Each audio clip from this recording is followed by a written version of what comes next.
జానం టీవీకి స్వాగతం. వృద్ధుల శాపనార్థాలకు మాజీ ముఖ్యమంత్రి చంద్రబాబు నాయుడు భయపడుతున్నాడని సీనియర్ అడ్వకేట్ మరియు వైఎస్ఆర్సీపీ లీగల్ సెల్ రాష్ట్ర ప్రధాన కార్యదర్శి పాలెం రఘునాథ రెడ్డి అన్నారు. కడపలోని తన కార్యాలయంలో ఆయన మాట్లాడుతూ, అందరికీ నమస్కారం.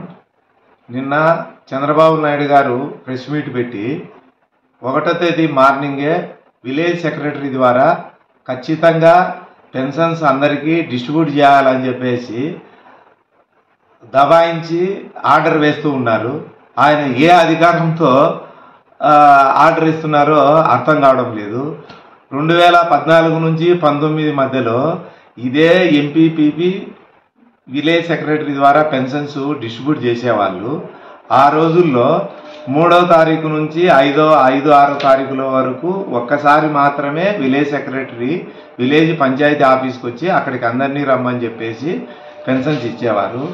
ఏ కారణం చేతైనా ఎవరైనా ఇన్ఫర్మేషన్ లేకనా కానీ ఇంకొక విధంగా కానీ వాళ్ళు వేరే ఊరికి వెళ్ళడం కానీ లేకుంటే హాస్పిటల్స్కి వెళ్ళడం కానీ ఏదైనా మిస్ అయితే మళ్ళీ 6వ తారీఖు తర్వాత మండల ఆఫీసుకు రమ్మని చెప్పేవాళ్ళు. వచ్చి ఒకసారి వెళ్తారు, 2 సార్లు వెళ్తారు. కొంతమంది విసుగు పుట్టి ఆ పెన్షన్స్ వద్దురా నాయనా అనుకునే పరిస్థితి కూడా ఏర్పడేది.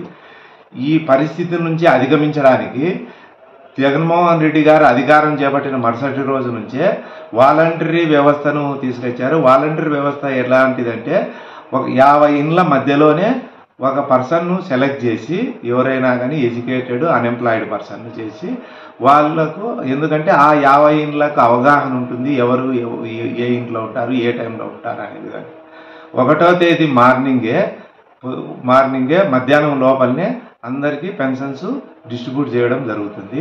ఒకవేళ ఏ కారణం చేదైనా మిస్ అయినా కానీ ఈ వాలంటీర్కు ఆ ఇండ్ల మధ్యలోనే ఉంటారు కాబట్టి ఎవరన్నా ఇన్ఫార్మ్ చేస్తే మళ్ళీ ఒకసారి కాకుంటే 4 సార్లు అయినా కానీ వచ్చి అవ్వాతాతలకు కానీ వికలాంగులకు కానీ పెన్షన్స్ ఇవ్వడం జరుగుతుంది.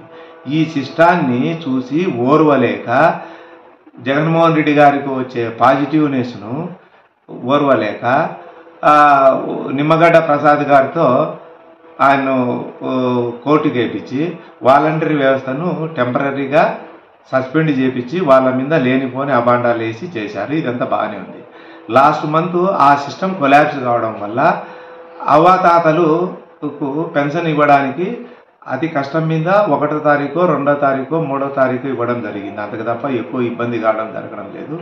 వాళ్ళు శాపనార్థాలు పెడుతుంటే వాళ్ళ శాపనార్థాలు తగిలి ఎక్కడ ఇబ్బంది పడతానో, ఎక్కడ చిత్తుగా ఓడిపోతానో అనే విధంగా భయపడి ఇవాళ బుకాయించుతున్నారు. ఫర్ ఎగ్జాంపుల్ 2014 నుంచి 19 వరకు తన అధికారంలో ఉన్నప్పుడు గోదావరి పుష్కరాల్లో ఏం జరిగిందో అందరికీ తెలుసు. ఆయన విఐపి ఘాట్లోకి పోకుండా సినిమా ప్రొడ్యూసర్స్ అడ్వైజ్ తీసుకొని 4-5 గంటలు పబ్లిక్ను ఆపేసి ఒరిజినల్ భక్తులను వాళ్ళ ఘాట్లో వాళ్ళని మునగనీయకుండా ఈయన ఆపేసి లక్షల మందిని పెట్టేసి లేజర్ షోస్ పెట్టేసి ఇంటర్నేషనల్ లెవెల్లో ఎక్స్పోజ్ చేయాలని చెప్పేసి చిన్న గిమ్మిక్కులు చేసి వాళ్ళందరినీ ఒకటేసారి వదలడం వల్ల ఎంతమంది చనిపోయారో లెక్కలేదు. కొన్ని వందల మంది కాళ్ళు చేతులు విరగడం జరిగింది.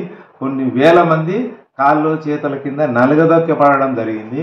వాళ్ళ శాపనార్థాలన్నీ తగిలి 2019లో చిత్తుగా ఓడిపోవడం జరిగింది. అదేవిధంగా ఇప్పుడు అవ్వాతాతల శాపనార్థాలు ఎక్కడ తగులుతాయి అని చెప్పేసి భయపడి ఇవాళ బుకాయించి ఆర్డర్ వేసి ఇర్రెగ్యులర్గా మాట్లాడుతున్నారు. ఇది న్యాయమేనా అని చెప్పేసి మేము వైఎస్ఆర్సీపీ తరఫున అడుగుతున్నాం. Thank you.